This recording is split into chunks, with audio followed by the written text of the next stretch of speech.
शरीर के जोड़ों में गठिया रोग, जिसको हम इंग्लिश में आर्थराइटिस कहते हैं, निम्नलिखित में से किसके जमाव से होता है? आपको बताना है कि जो गठिया रोग होता है, हमारे शरीर में जो जोड़ों में गठिया रोग हो जाता है, जिसको हम इंग्लिश में आर्थराइटिस कहते हैं, यह निम्नलिखित में से किसके जमाव से होता है? काफ़ी इंपॉर्टेंट प्रश्न है, तो आप ध्यान से याद कर लीजिएगा। शरीर के जोड़ों में जब यूरिक अम्ल का जमाव हो जाता है, हमारे शरीर के जो जॉइंट्स होते हैं, हमारे जो जोड़ होते हैं, उनमें जब यूरिक अम्ल का जमाव बहुत ज़्यादा हो जाता है, तो उस स्थिति में हमारे जोड़ों में गठिया रोग यानी कि आर्थराइटिस हो जाता है। तब इसे याद रखिएगा, ऑप्शन आपका सी यहाँ पे बिल्कुल सही हो जाएगा। जोड़ों में यूरिक अम्ल के जमाव होने से जो है गठिया रोग देखने को मिलता है। तो इसके बारे में आपको याद रखना है, भूलना नहीं है। तथा यह जो आपका गठिया रोग है, जो आर्थराइटिस है, इसको हम बोलते हैं अमीरों की बीमारी। इसको जो है राजाओं की बीमारी, इसको राजाओं की बीमारी या अमीरों की बीमारी भी इसको कहा जाता है। तो इसके बारे में आपको याद रखना है, ऑप्शन सी आपका बिल्कुल सही हो जाएगा। अगला प्रश्न आपके सामने है, और सिलिकोसिस क्या है? आपको बताना है कि जो सिलिकोसिस है क्या है। इंपॉर्टेंट प्रश्न है। तो सिलिकोसिस जो है आपका फेफड़े संबंधित बीमारी है। आप ध्यान से याद कर लीजिएगा, सिलिकोसिस जो है आपका फेफड़े संबंधित एक बीमारी है। तो इंपॉर्टेंट प्रश्न है, आपका राइट आंसर क्या हो जाएगा? ऑप्शन सी, फेफड़े संबंधित बीमारी होती है आपकी सिलिकोसिस। तो ऑप्शन यहाँ पे सॉरी बी यहाँ पे होगा, ऑप्शन बी आपका बिल्कुल सही हो जाएगा, फेफड़े संबंधित बीमारी। तो इसके बारे में आपको याद रखना है, भूलना नहीं है। इसके बाद अगला प्रश्न आपके सामने है, और सूची 1 को सूची 2 से सुमेलित करना है। और एक तरफ आपको कुछ रोग दिए गए हैं और किसके कारण ये रोग होते हैं वो दिया गया है, तो आपको इसको सुमेलित करना है। तो आइए इसको देख लेते हैं। तो एनीमिया, एनीमिया का मतलब होता है रक्ताल्पता यानी कि खून की कमी। तो एनीमिया रोग किसके कारण होता है? तो आप ध्यान से याद कर लीजिएगा, जो एनीमिया होता है वह लौह तत्व की कमी के कारण होता है, यानी कि आयरन की कमी के कारण होता है। यानी कि ए का 2 आपका हो जाएगा, ए का 2 हो जाएगा। गला घोटू, जिसको हम इंग्लिश में ग्वाइटर कहते हैं, और तो गला घोटू नामक जो रोग होता है किसके कारण होता है? आयोडीन की कमी के कारण होता है, यानी कि आपका बी का क्या हो जाएगा? बी का 3 हो जाएगा। रतौंधी आपका होता है विटामिन ए की कमी के कारण, यानी कि आपका सी का 4 हो जाएगा। और बेरी बेरी आपका होता है विटामिन बी की कमी के कारण, यानी कि डी का आपका हो जाएगा 1। तो इस प्रकार से ए का 2, बी का 3, सी का 4 और डी का 1 हो जाएगा। आप इसे सुमेलित कर लीजिएगा, यानी कि आंसर आपका हो जाएगा 2 3 4 1। यहाँ पे आंसर भी आपका लिखा गया है 2 3 4 1। इसको आप एक बार देख लीजिएगा। अगला प्रश्न आपके सामने है, दोस्तों यदि आप ग्रुप डी की प्रिपरेशन करें दोस्तों, तो आपके लिए कुछ महत्वपूर्ण ई बुक मैंने बनाया है जो निश्चित तौर पे आपको ले लेना चाहिए। दोस्तों मैथ का मैंने 500 क्वेश्चन का गेस्ट पेपर रेडी किया है specially for railway group D examination 2022 के लिए। स्पेशल एडिशन इसे रेडी किया गया है। कंप्लीट 500 क्वेश्चन को आप पूरा प्रिपेयर कीजिए, प्रैक्टिस कीजिए, जो मैंने यहाँ पे रेडी किया with complete solution and trick के साथ आपको मिलेगा आपके प्रैक्टिस के लिए बहुत बेहतरीन। और सर दोस्तों जीके जीके के जितने भी टॉपिक बनते हैं उन सभी को एक साथ आपका पूरा जीके स्टडी, जीके बाहर जाएगा नहीं, अप्रोक्सीमेटली 10 नंबर के आपके परीक्षा में पूछे जाते हैं, तो सब कुछ आप इसी से कवर कर पाएंगे। ये दोनों ई बुक बहुत इंपॉर्टेंट है। एंड साइंस का पोर्शन दोस्तों, इसके लिए स्पेशली मैंने 1001 क्वेश्चन जो अति संभावित, जो बार बार क्वेश्चन रिपीट किया गया है, इस ई बुक को मैंने रेडी किया है स्पेशली फॉर ग्रुप डी आपकी परीक्षाओं के लिए। और इन सभी प्रश्नों के डिटेल के साथ मैंने इस ई बुक में आपके लिए डिलीवरी दी है, जो आपको बहुत हेल्प करेगा। बस फटाफट लेके आपको रिवीजन स्टार्ट करना है। दोस्तों इन सभी ई बुक्स के लिंक आपको डिस्क्रिप्शन बॉक्स में मिल जाएंगे, फटाफट ले लीजिए और सारे के प्रैक्टिस और इन सभी का रिवीजन स्टार्ट कीजिए। तो लिंक डिस्क्रिप्शन बॉक्स में इसका मिल जाएगा। आयोडीन उन बीमार व्यक्तियों को दी जाती है जो किससे पीड़ित, निम्नलिखित में से किस रोग से पीड़ित होने वाले व्यक्ति को आयोडीन दिया जाता है? तो काफी सिंपल सा प्रश्न है, इसका राइट आंसर हो जाएगा घेंघा से। घेंघा रोग से पीड़ित व्यक्तियों को आयोडीन दिया जाता है। तो आप इसे याद रखिएगा, ऑप्शन आपका यहाँ पे जो डी है बिल्कुल सही हो जाएगा। शरीर में आयोडीन की कमी से जो है आपका घेंघा नामक रोग हो जाता है, जिसको हम ग्वाइटर के नाम से भी जानते हैं। तो आप इसे याद रखिएगा। तथा इस रोग से जो पीड़ित व्यक्ति होते हैं उनको हम आयोडीन देते हैं, तो इसके बारे में आपको याद रखना है। अगला प्रश्न आपके सामने है, और उन देशों में जहां के लोगों का मुख्य खाद्यान्न पॉलिश किया हुआ चावल होता है, तो वे लोग निम्नलिखित में से किस बीमारी से पीड़ित होते हैं? आपको पूछा जा रहा है कि ऐसे देश जहां के लोगों का जो मुख्य खाद्य पदार्थ होता है पॉलिश किया हुआ चावल, तो आपको बताना है कि पॉलिश किए हुए चावल के इस्तेमाल से जो उस देश के व्यक्ति होंगे किस रोग से पीड़ित हो जाएंगे, सिंपली आपसे पूछा जा रहा है। तो इसका राइट आंसर आपका क्या हो जाएगा? पॉलिश किए हुए चावल के लंबे इस्तेमाल से जो है आपका बेरी बेरी नामक रोग हो जाता है। तो आप इसे याद रखिएगा, ऑप्शन आपका यहाँ पे जो बी है बिल्कुल सही हो जाएगा। इसमें जो आपका पॉलिश किया हुआ चावल होता है इसमें विटामिन B1 की कमी होती है, आप ध्यान से याद कर लीजिएगा। पॉलिश किए हुए चावल में विटामिन B1 की कमी हो जाती है, इसी कारण से इस चावल के इस्तेमाल से बेरी नामक रोग देखने को मिलता है। तो इसके बारे में आपको याद रखना है। ऑप्शन आपका बी यहाँ पे बिल्कुल सही हो जाएगा। अगला प्रश्न आपके सामने है, बीमारी का पता लगाने के लिए जो यंत्र होता है MRI, इसका पूरा नाम आपसे पूछा जा रहा है कि MRI का पूरा नाम क्या होता है, आपसे पूछा जा रहा है, इंपॉर्टेंट प्रश्न है। तो MRI का पूरा नाम क्या होता है? मैग्नेटिक रेजोनेंस इमेजिंग, हिंदी में इसको हम कहते हैं चुंबकीय रेजोनेंस चित्रीकरण। तो ऑप्शन आपका यहाँ पे ए बिल्कुल सही हो जाएगा, चुंबकीय रेजोनेंस चित्रीकरण, इंग्लिश में इसको हम कहते हैं मैग्नेटिक रेजोनेंस इमेजिंग। तो इसके बारे में आपको याद रखना है, भूलना नहीं है। तथा इसके प्रयोग से, इसके इस्तेमाल से जो है MRI की सहायता से शरीर के भीतरी अंगों का जो पूरा चित्र होता है, पूरा तस्वीर होता है, वो ले ली जाती है, जिस कारण से जो बीमारी होती है उसको पहचानने में मदद मिलती है। तो आप इसे याद रखिएगा, ऑप्शन आपका ए यहाँ पे बिल्कुल सही हो जाएगा, चुंबकीय रेजोनेंस चित्रीकरण। इंग्लिश में इसका क्या नाम होता है? Magnetic resonance imaging. इसके बारे में आपको याद रखना है। अगला प्रश्न आपके सामने है, BMD परीक्षण किया जाता है, निम्नलिखित में से किसकी पहचान के लिए जो है आपका BMD परीक्षण किया जाता है? तो आप ध्यान से याद कर लीजिएगा, जो BMD का परीक्षण होता है यह आपका पहचान किया जाता है ऑस्टियोपोरोसिस को पहचानने के लिए। ऑस्टियोपोरोसिस क्या होता है? तो ऑस्टियोपोरोसिस होता है अस्थि संबंधित एक रोग होता है, तो इसी की पहचान के लिए जो है आपका BMD परीक्षण किया जाता है। तो ऑप्शन आपका सी यहाँ पे बिल्कुल सही हो जाएगा। BMD का पूरा नाम क्या होता है? Bone mineral density, bone mineral density जो है इसका पूरा नाम होता है। तथा यह जो आपका परीक्षण होता है BMD परीक्षण, यह ऑस्टियोपोरोसिस रोग की पहचान करने के लिए किया जाता है। तब इसे याद रखिएगा, यह एक प्रकार का हड्डी संबंधित रोग होता है, अस्थि यानी कि हड्डी से संबंधित यह रोग होता है। तब इसे याद रखिएगा, ऑप्शन सी आपका बिल्कुल सही हो जाएगा। अगला प्रश्न आपके सामने है, और रक्त में ग्लाइकोसिलेटेड हीमोग्लोबिन का मापन निम्नलिखित में से किसके मापन प्रबंधन के लिए किया जाता है? आपको बताना है कि हमारे रक्त में जो ग्लाइकोसिलेटेड हीमोग्लोबिन का मापन किया जाता है वह निम्नलिखित में से किसके मापन प्रबंधन के लिए किया जाता है? काफी इंपॉर्टेंट प्रश्न है। तो इसका राइट आंसर आपका क्या हो जाएगा? मधुमेह। अब याद रखिएगा, मधुमेह, रक्त में जो आपका ग्लाइकोसिलेटेड हीमोग्लोबिन का मापन होता है वो मधुमेह प्रबंधन के लिए लाभदायक होता है। तो आप इसे याद रखिएगा, ऑप्शन आपका यहाँ पे जो बी है बिल्कुल सही हो जाएगा, डायबिटीज यानी कि मधुमेह। आप इसे याद रखिएगा, ऑप्शन आपका बी यहाँ पे बिल्कुल सही जवाब हो जाएगा। अगला प्रश्न आपके सामने है,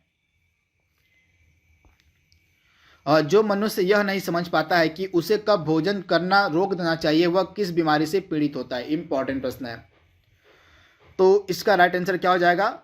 ऐसा मनुष्य जो यह नहीं समझ पाता कि कब उसे भोजन करना रोक देना चाहिए, वह पीड़ित होता है बुलिमिया से, यानी कि ऑप्शन आपका यहाँ पे बी बिल्कुल सही हो जाएगा। बुलिमिया नामक रोग से वह मनुष्य पीड़ित होता है जिसे यह नहीं पता होता कि उसे कब भोजन करना रोक देना चाहिए। तो आप इसे याद रखिएगा, ऑप्शन आपका बी यहाँ पे बिल्कुल सही जवाब हो जाएगा। आप इसे याद कर लीजिएगा।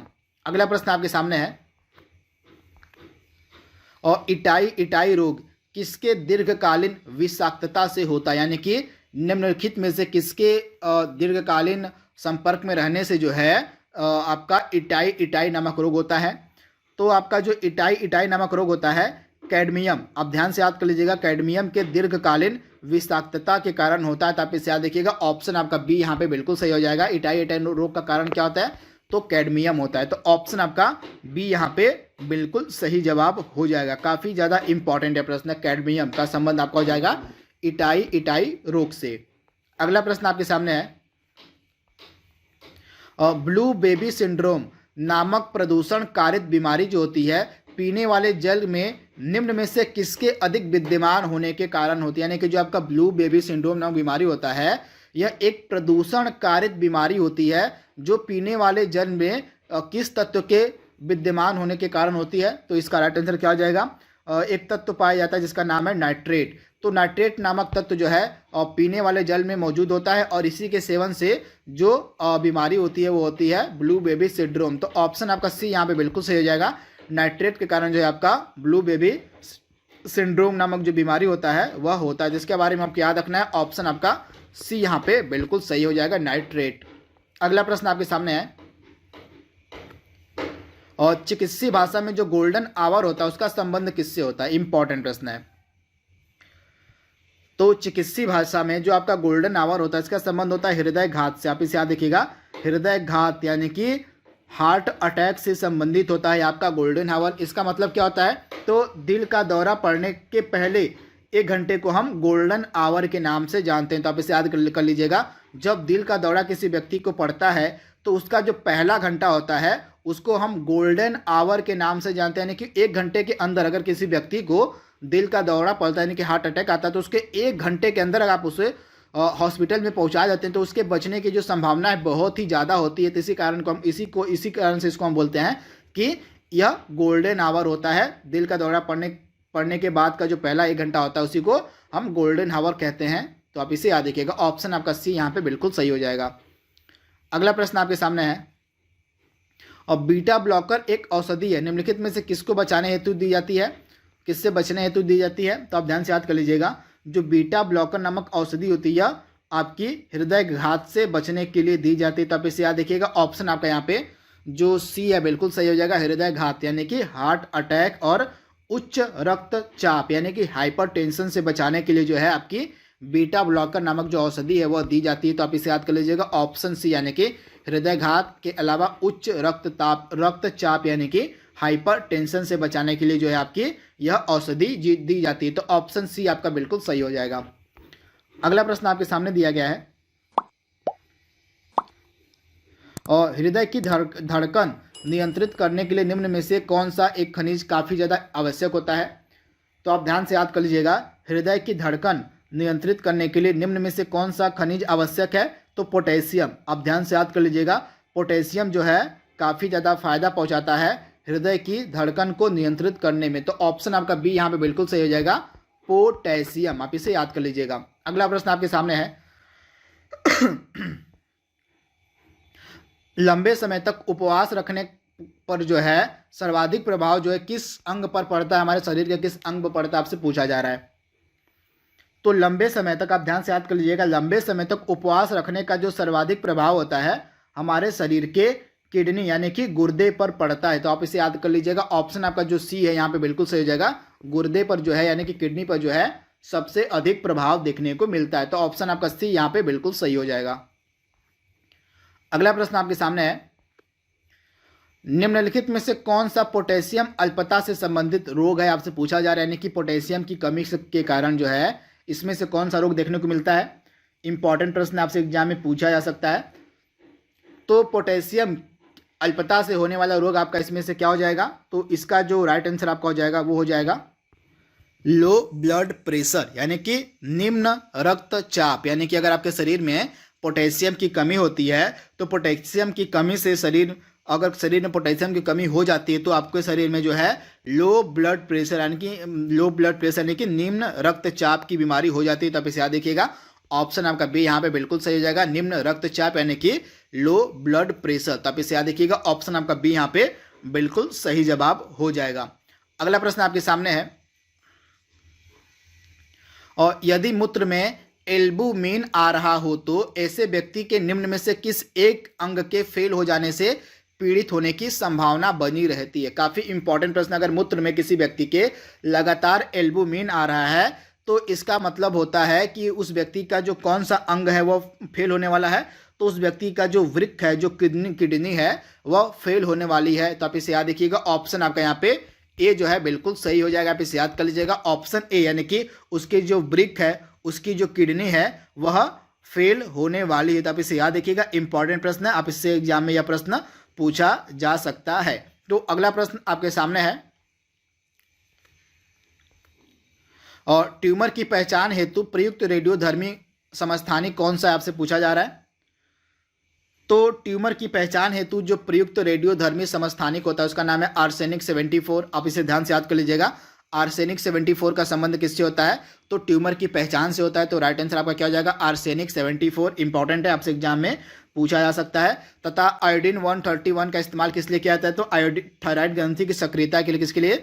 तो थायराइड ग्रंथि की सक्रियता में जो है आपका इस्तेमाल होता है आयोडीन 131। उसके अलावा आपका जो कोबाल्ट 60 है यह कैंसर के उपचार के लिए इस्तेमाल में लाया जाता है, कैंसर के उपचार के लिए इस्तेमाल में लाया जाता है। इसके अलावा आपका सोडियम जो 24 है वह रक्त व्यतिक्रम में इस्तेमाल में लाया जाता है आपका क्या, तो सोडियम 24। तो इसके बारे में भी आपको याद रखना है।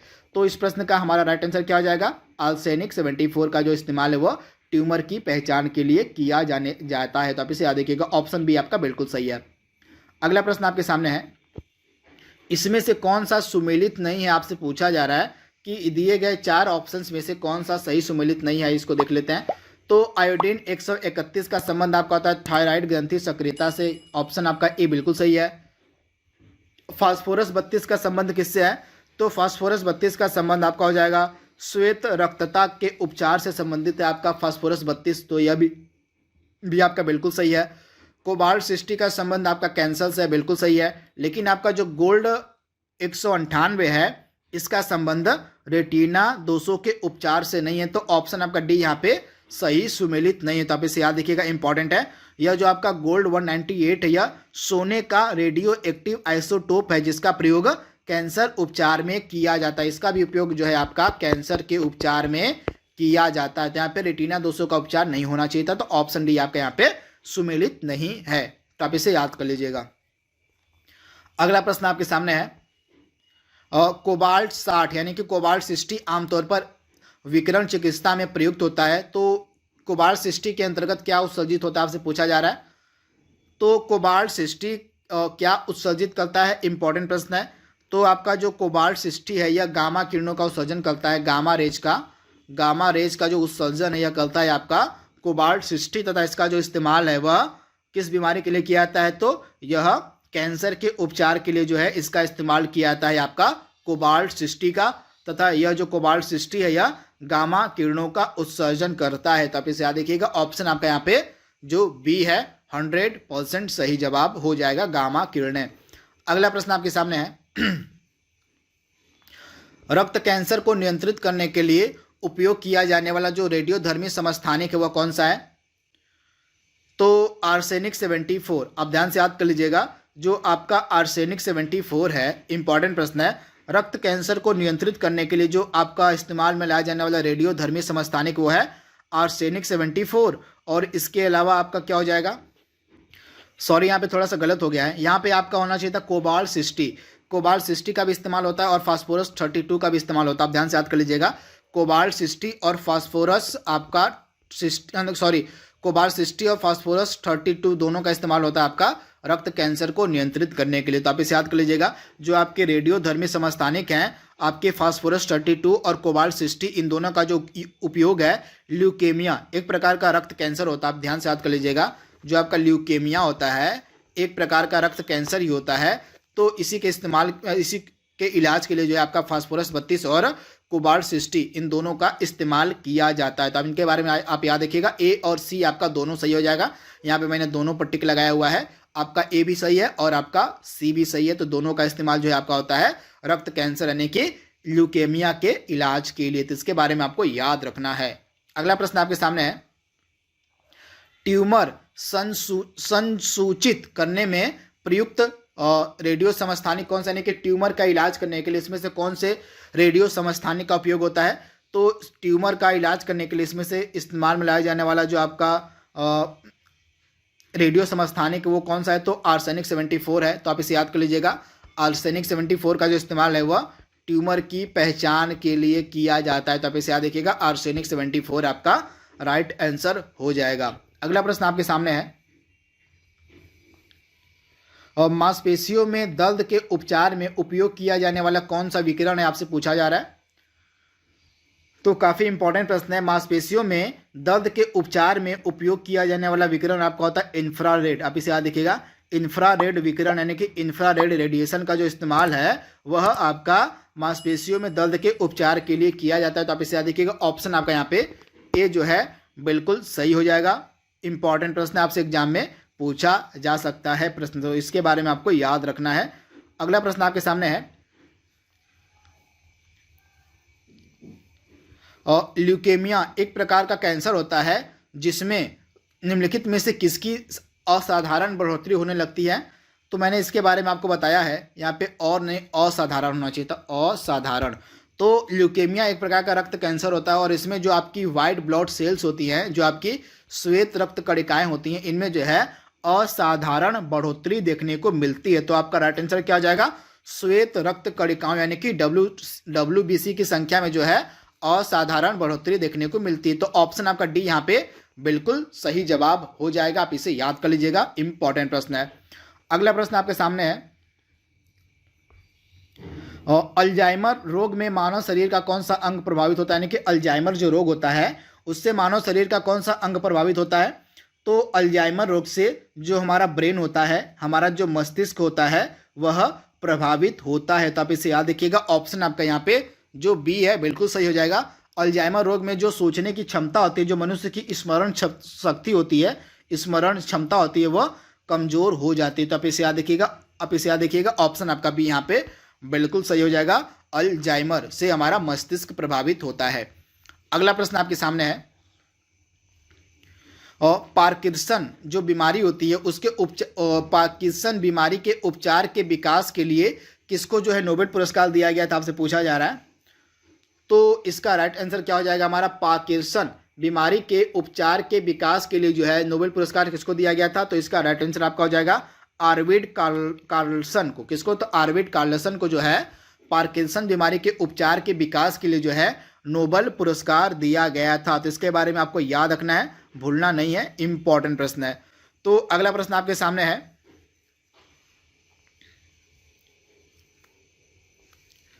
और मनुष्य के अंगों में से कौन सा एक हानिकारक विकिरण से सबसे ज्यादा प्रभावित होता है? तो आप ध्यान से याद कर लीजिएगा। जो रेडिएशन होते हैं, जो हानिकारक विकिरण होते हैं, उनसे सबसे ज्यादा प्रभावित होने वाला हमारा जो अंग है वो होता है आंख, यानी कि आंखों पर जो है सबसे अधिक प्रभाव पड़ता है विकिरण का, रेडिएशन का। यानी कि ऑप्शन आपका ए यहाँ पे बिल्कुल सही हो जाएगा। इसके बारे में आपको याद रखना है। तथा सबसे कम प्रभावित हमारा होने वाला भाग कौन सा होता है शरीर का? तो मस्तिष्क जो होता है वो रेडिएशन से, मस्तिष्क जो होता है आपका रेडिएशन से सबसे कम प्रभावित होता है। लेकिन आपका जो आंखें होती हैं, यानी कि आपका जो आई होती हैं, ये सबसे ज्यादा प्रभावित होती हैं यूवी से, यानी कि अल्ट्रा वायलेट रेस से। तो आप इसे याद रखिएगा, इंपॉर्टेंट प्रश्न है। ऑप्शन आपका ए यहाँ पे बिल्कुल सही हो जाएगा। अगला प्रश्न आपके सामने है, और ब्रेन की बीमारी को निम्नलिखित में से किसकी सहायता से पहचाना जाता है? इंपॉर्टेंट प्रश्न है। तो ब्रेन की जो बीमारी होती है उसको निम्नलिखित में से हम किसकी सहायता से पहचानते हैं? तो ईईजी क्या होता है? तो ईईजी का मतलब क्या होता है? इलेक्ट्रो इंसेफाइलोग्राफी। तो इसी की सहायता से जो है आपका जो ब्रेन की बीमारी होती है उसको हम आसानी से पहचान लेते हैं। तो ईईजी आपका राइट आंसर हो जाएगा, ईईजी। तो आप इसे याद देखिएगा, इंपॉर्टेंट प्रश्न, आपसे एग्जाम में यहाँ से प्रश्न पूछा जा सकता है। अगला प्रश्न आपके सामने है, और एनोस्मिया में क्या होता है? निम्नलिखित में से क्या देखने को मिलता है? एनोस्मिया मतलब कहते किसे हैं, आपसे पूछा जा रहा है। तो एनोस्मिया का मतलब होता है घ्राण संवेदना की कमी, यानी कि सूंघने की जो शक्ति होती है उसमें कमी हो जाती है जो व्यक्ति एनोस्मिया से पीड़ित होता है। तो आप इसे याद रखिएगा, यानी कि जो गंध होती है, जो सूंघने की शक्ति होती है, वो उसका नाश हो जाता है एनोस्मिया में। यानी कि ऑप्शन आपका यहाँ पे सी जो है बिल्कुल सही हो जाएगा। घ्राण का मतलब क्या होता है? यहाँ पे सूंघने से हो जाएगा। तो सूंघने की जो संवेदना होती है वो कम हो जाती है एनोस्मिया में। तो आप इसे याद देखिएगा, ऑप्शन आपका सी यहाँ पे बिल्कुल सही जवाब हो जाएगा। अगला प्रश्न आपके सामने है, और सूची 1 को सूची 2 से सम्मिलित करना है। एक तरफ आपको रोग दिए गए हैं और उनका कारण दिया गया है, तो आपको बताना है कि इसमें से कौन सा सूची सम्मिलित है। आइए इसको देख लेते हैं। तो खैरा मतलब किसके कारण होता है? तो जस्ते की कमी से, यानी कि शरीर में जस्ते की जब कमी हो जाती है, न्यूनता हो जाती है, तो उसी से जो है आपका खैरा नामक बीमारी होती है। यानी कि आपका खैरा का हो जाएगा 4 हो जाएगा, यानी कि एक आपका 4 हो गया। उसके बाद एनीमिया सबको पता होगा, लौ की कमी, आयरन की कमी से होता है, तो बी का आपका हो जाएगा 3 हो जाएगा। ग्वाइटर यानी कि घेंघा रोग आपका होता है आयोडीन की कमी से होता है, यानी कि आपका सी का हो जाएगा 2 हो जाएगा। स्कर्वी नामक बीमारी आपकी विटामिन सी की कमी से होती है, यानी कि आपका डी का हो जाएगा 1 हो जाएगा। तो 4 3 2 1 आपका सही सुमेलित हो गया है। यहाँ पे आंसर भी आपका लिखा गया है 4 3 2 1। तो 4 3 2 1 आपका सही सुमेलित है, इसको आप सुमेलित कर लीजिएगा, इंपॉर्टेंट प्रश्न है। अगला प्रश्न आपके सामने है, और मिनी माता व्याधि का मुख्य कारण क्या होता है? आपसे पूछा जा रहा है कि जो मिनी माता नामक बीमारी होती है इसका मुख्य कारण क्या होता है? काफी इंपॉर्टेंट प्रश्न है। तो मिनी माता व्याधि का मुख्य कारण क्या होता है? तो पारा यानी कि मरकरी होता है इसका मुख्य कारण, तो आप इसे याद रखिएगा। मिनी माता रोग जो होता है शरीर में पारे की अधिकता के कारण होता है, तो इसका राइट आंसर आपका क्या हो जाएगा, शरीर में पारे की अधिकता के कारण जो है आपका मिनी माता नामक जो बीमारी होती है वो होता है। तो ऑप्शन आपका डी यहाँ पे बिल्कुल सही हो जाएगा, पारे की अधिकता के कारण। काफी ज्यादा इंपॉर्टेंट है प्रश्न, इसको आप याद कर लीजिएगा। इसके बाद अगला प्रश्न आपके सामने है, अगला प्रश्न आपके सामने है, यहाँ पे दिया गया है प्रश्न, क्या देख लेते हैं इसको। और एलर्जी के कारण कौन सी बीमारी होती है, इंपॉर्टेंट प्रश्न है। तो एलर्जी के कारण कौन सी बीमारी होती है, तो एलर्जी के कारण जो है आपका बीमारी होती है अस्थमा। तो आप इसे याद रखिएगा, जो अस्थमा नामक बीमारी होती है वह एलर्जी के कारण होती है। तो आप इसे याद रखिएगा, ऑप्शन आपका सी यहाँ पे बिल्कुल सही हो जाएगा, अस्थमा। काफी ज्यादा इंपॉर्टेंट है प्रश्न है। अगला प्रश्न आपके सामने है,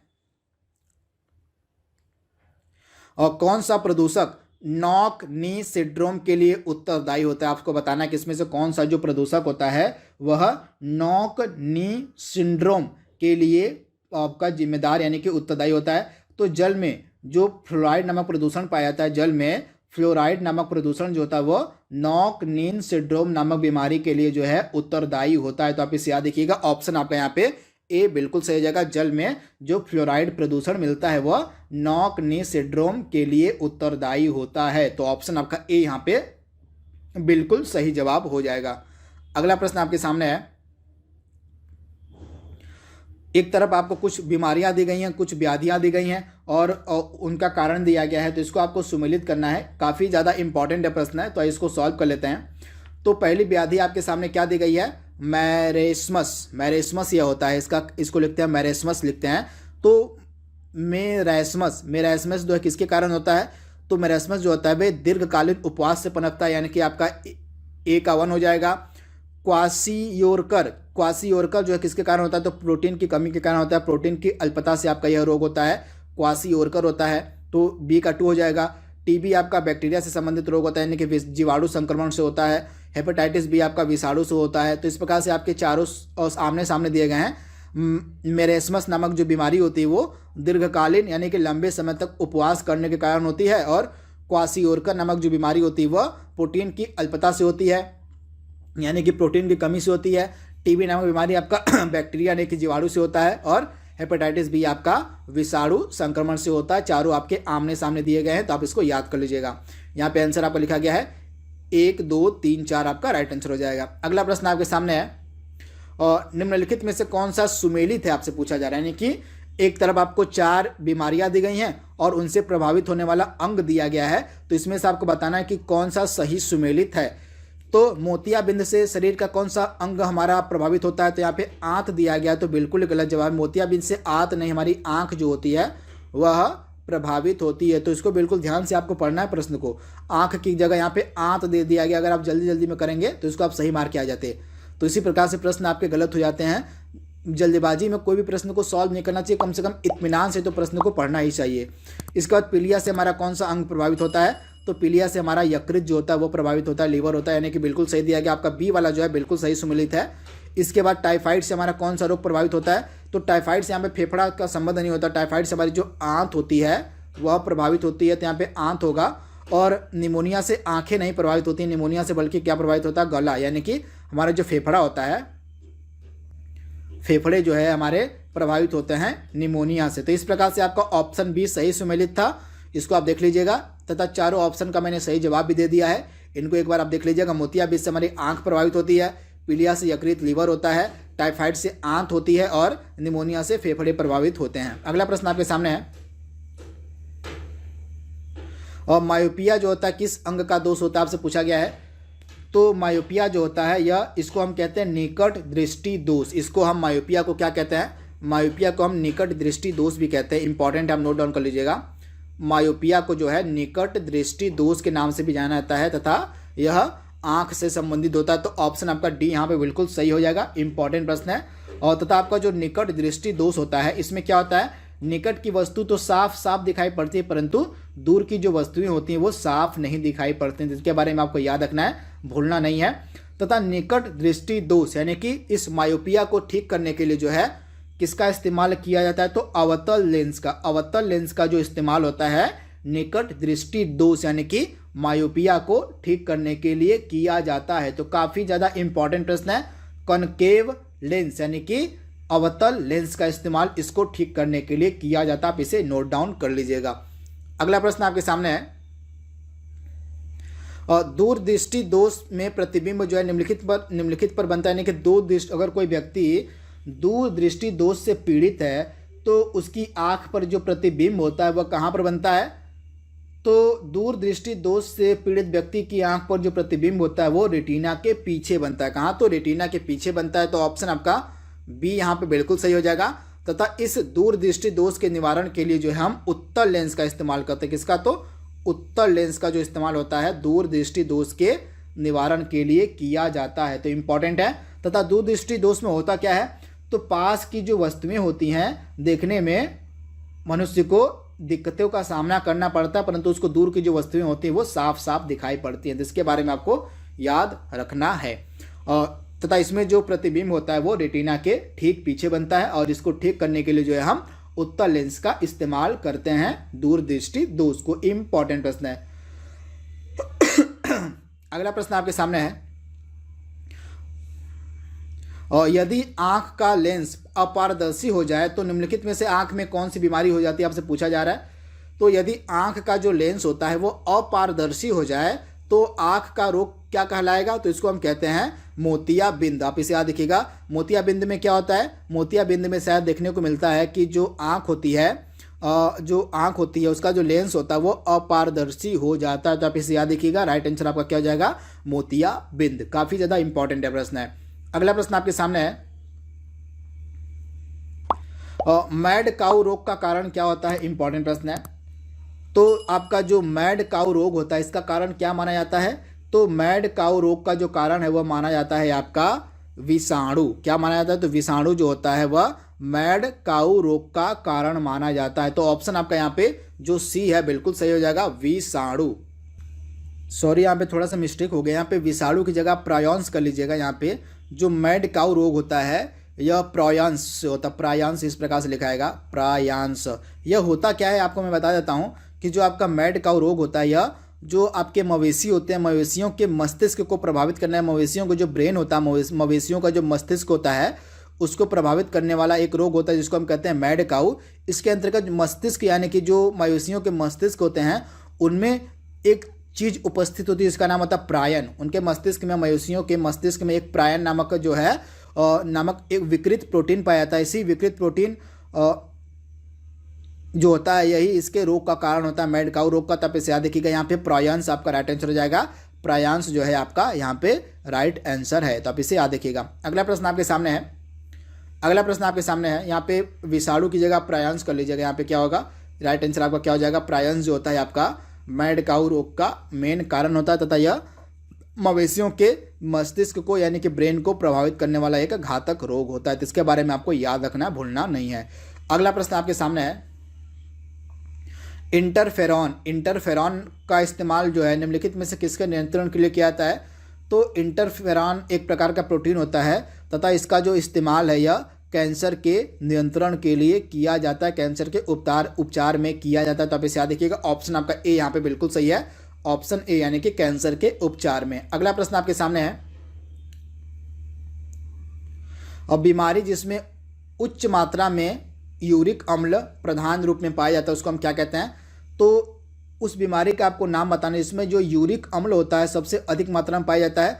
तो आपका जो गठिया रोग होता है उसमें जो है जो हमारे जोड़ होते हैं, हमारे जो जॉइंट्स होते हैं उसमें जो यूरिक जो अम्ल होता है वो काफ़ी ज़्यादा इकट्ठा हो जाता है। इसी कारण से जो है जोड़ों में आपका जो गठिया रोग होता है वह हो जाता है। जिसके बारे में आपको याद रखना, गठिया रोग को हम राजाओं की बीमारी भी कहते हैं। इसको हम अमीरों की बीमारी या राजाओं की बीमारी के नाम से भी जानते हैं। तो आप इसे याद रखिएगा। अगला प्रश्न आपके सामने है, निम्नलिखित में से कौन सा रोग वैक्सीनेशन के द्वारा नियंत्रित नहीं किया जा सकता? आपसे पूछा जा रहा है। तो इसमें से काली खांसी, पोलियो और चेचक, इनको जो है वैक्सीन के द्वारा हम नियंत्रित कर सकते हैं तथा इनके लिए वैक्सीनेशन भी होता है। लेकिन आपका जो डायबिटीज होता है, जो आपका मधुमेह होता है, यह वैक्सीनेशन के तहत नियंत्रित नहीं किया जा सकता। तो आप इसे याद रखिएगा। ऑप्शन आपका ए यहाँ पे बिल्कुल सही हो जाएगा। मधुमेह जो है वैक्सीनेशन के तहत नियंत्रित नहीं किया जा सकता है। अगला प्रश्न आपके सामने है, अस्पताल के निम्नलिखित में से किस विभाग में जो है कैथ लैब होगी, यानी कि कैथ लैब का संबंध किससे है? तो कैथ लैब का संबंध आपका होता है कार्डियोलॉजी विभाग से। आप ध्यान से याद कर लीजिएगा, जो कैथ लैब होती है इसका संबंध आपका होता है कार्डियोलॉजी विभाग से, यानी कि हृदय संबंधित जो हृदय रोग विभाग होता है जिसको हम कार्डियोलॉजी डिपार्टमेंट बोलते हैं, उससे संबंधित आपकी होती है कैथ लैब, यानी कि ऑप्शन आपका सी यहाँ पे बिल्कुल सही हो जाएगा। तो ऑप्शन सी आप याद कर लीजिएगा। तो दोस्तों इस प्रकार से टोटल 43 इंपॉर्टेंट MCQs को आज हमने डिस्कस कर लिया है तथा यह हमारा आखिरी वीडियो था DGS का। इसके बाद हम कुछ और अन्य इंपॉर्टेंट बायोलॉजी के टॉपिक को कवर करेंगे कल से।